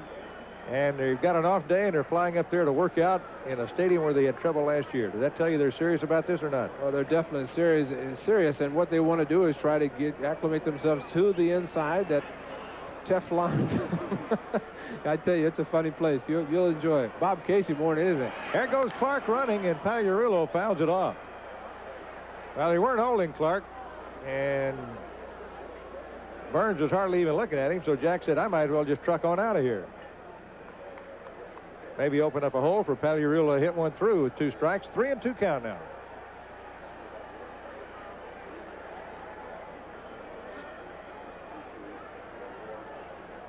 Clark's going again. Struck him out. Hasse's throw. handcuffs Walt Weiss. And it's a stolen base for Jack Clark. And you put that down at, let's see, about 10 minutes till 10 o'clock. He doesn't do that very often. Well, Ron Hassey not able to do any sort of a movement to come out with that ball. I think he thought he had to rush it more than he did. Jack Clark just, I think, going to try to stay out of the double play more than anything. Not necessarily trying to steal, but Ron Hassey, you can see, he just stood up and threw and was not able to put that much on the ball, and as a result, bounced it. Boy, it ain't Walt Weiss alive. They take those short hops in their glove, but those long hops, they got to take in their stomach. Well, they want to try to stop it, prevent it from going into center field, and catchers appreciate that because that means they don't get an error. Here's Dave Winfield, and he has singled and doubled tonight in 3 trips to the plate. Boy, don't you know, Todd Burns last night was farthest thing in his mind was pitching to Dave Winfield tomorrow night. Starts him off with a breaking ball low. I just saw him steal a glance over to the on-deck circle, see who's standing over there. And the answer is Gary Ward. A little kind of a subtle glance, but he took a look. With first base open.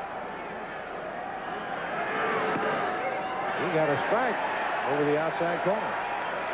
Well, his sinking fastball started that one on the outside corner of the plate, or outside part of the plate, and brought it back in. And, of course, Dave Winfield looking at him. First time Dave had seen Todd Burns.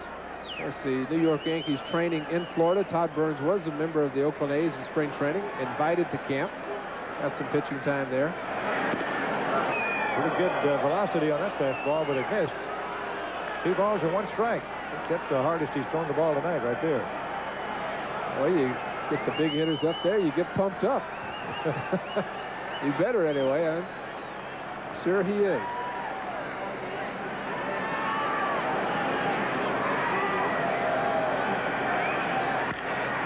Right back up the middle, and Winfield is going to have another run batted in. And the Yankees lead it 5-0. Winfield's closing in on 50 RBIs, and we're not close to the halfway point yet. His 3rd hit of the night, his 3rd run batted in of the night. Just a fastball, and Dave Winfield has that center field area. We talked before about bunching the outfielders to play the hitters, and that's one of the reasons, because they hit the ball up the middle a lot. It's just that there's that same sinking fastball that came back into Dave Winfield that Todd Burns got called a strike, or had called a strike. And the stolen base by Jack Clark proved to be